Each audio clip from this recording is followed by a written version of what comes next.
Well, my mother-in-law became a Christian 10 years before we came to the Lord, and she was praying for us. My marriage had broken up. We'd split up. Lawrence had moved away to London. And I think we just got to the place where we were both just beginning to ask questions about, what is life all about? There must be more to life than this. We were both hooked on drugs. I'd come out of abusive relationships. I'd been abused as a little girl myself. And I just wasn't happy with life. And I'm thinking to myself, well, there must be more to life than this.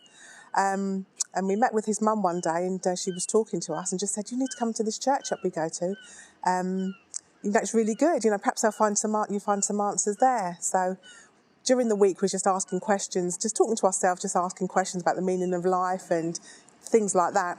We went to church on the Friday night, and lo and behold, Pastor was at the front answering these questions that we've both been talking about. So it's like, my word, there must be a God, because there's nobody else knew this conversation we had, but the questions were being answered, and it just went on from there, really. My life has been impacted it's life-changing, so to speak.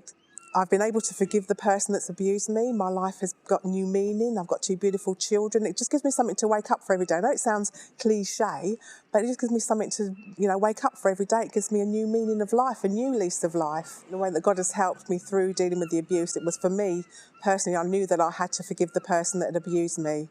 And I just love this person totally. I just want him to see, I want to see him healed as well. But it's also helped me in my relationship with trusting people, because I didn't trust a lot of people. I used to be fearful around men. So it just helped me to, like I said, to be able to forgive the person that's abused me, more importantly, to forgive myself, because it wasn't anything that I did. I didn't ask to be abused. It was, somebody did that to me. But like I said, God has enabled me to forgive this person, to love this person. And even to this day, this person calls me and I pray for him and we have good conversation. There's no fear.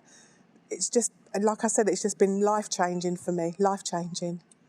If there's someone going out there that's been through abuse or being abused now, I would say, I know it's not easy and it is painful, but also, again, God is very real and he's real to me.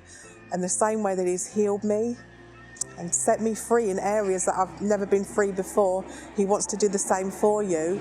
And like I said, don't blame God. God's not a God of patience, of wrath or anger. God's a God of love. We all have choices to make in life. So I would say, put your trust in God. Ask him, just ask him from your heart. If you don't know what to say sometimes, just cry out, but God knows and he will answer that cry for you. Now, the Bible says that God's got a plan, to give us a hope and a future. And when you put your trust in him, he can restore that. Put our trust in him. He will never let us down. He will never leave us or forsake us. He is a faithful God. And just like I said, just hold on. Sometimes the road may be bumpy and sometimes, the road may be rough, but God's there with you side by side. He's walking with you hand in hand to help you, to give you that hope and that future.